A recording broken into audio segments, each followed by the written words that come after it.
Orin Dáfídì ọgọ́rùn-ún. Ẹ hó ìhó ayọ̀ sí Olúwa, ẹ̀yin ilẹ̀ gbogbo. Ẹ fi ayọ̀ sin Olúwa. Ẹ wá ti ẹ̀yin tí orin sí iwájú rẹ̀. Kí ẹ̀yin kí ó mọ̀ pé Olúwa, òun lé Ọlọ́run, òun lé ó dá wa. Tirẹ̀ lé àwa lé ènìyàn rẹ̀ àti àgùntàn pápá rẹ̀.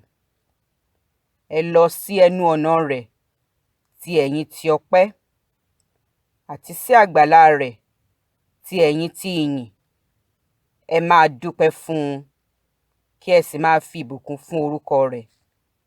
Nítorí tí Olúwa pọ̀ lé oore, àánú rẹ̀ kò ní pẹ̀kun, àti òtítọ́ rẹ̀ láti ìran dé ìran. Àmín.